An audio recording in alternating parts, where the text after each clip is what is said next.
My friends, at this point in the service, the Palm Sunday service, first of all, let me explain to you, it's always been one that starts off with a lot of joy.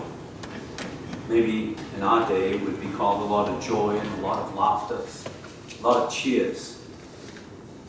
And as I grew up as a child, we always used to begin the service. A long time ago, we were talking about this in the rector's office.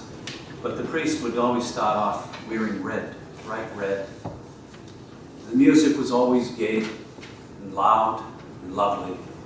But by the time you got to this point in the service, the priest would go up to the altar and take the red chasuble off, put on a purple one, and suddenly everything became solemn. And so in the solemnity of this day, as we approach it, I would like to give you a short meditation. Because today's story is a story that begins with hope and promise, the possibility, with a charming picture of Jesus entering the holy city on the back of a humble donkey. But the story suddenly turns into despair, darkness, in some ways even fear. It seems obvious enough that everyone in the story makes choices. The crowd is angry, crying out for relief. Pilate's trying to find a way through a complicated political mess. Judas is succumbing into the darkness of himself. Simon Peter is lying over and over again.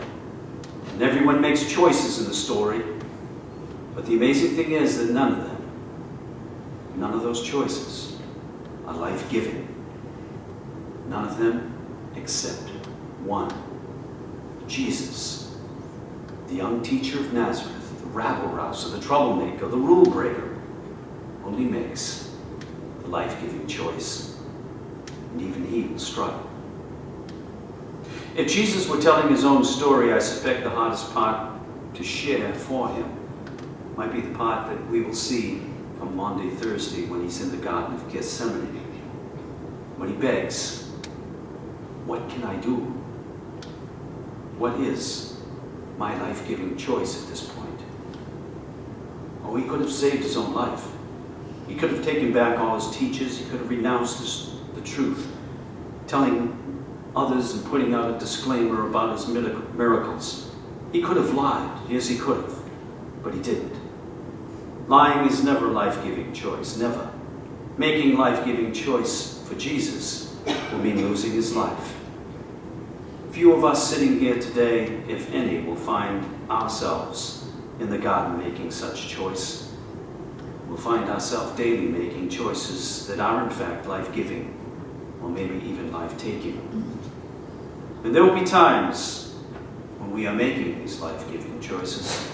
It will mean that we need to let go of something. It means that we may even have to let something die. Funny how upside down this may feel.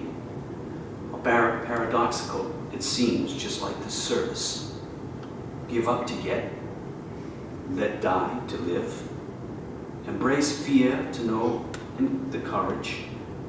And rather scary to think of boiling the whole of life down into two essential notions. Either what I am about to say or do is life-giving, or it is life-taking. Today, Palm Sunday, is our entrance into the holiest week of the year. With intention, let us now mark and observe the choices we make with honesty, and let our own choices be those choices that will take our own life away, the old life of sin, and with relief, let us embrace those that give us life with gentleness and compassion, because we will learn the difference between life and death next Sunday.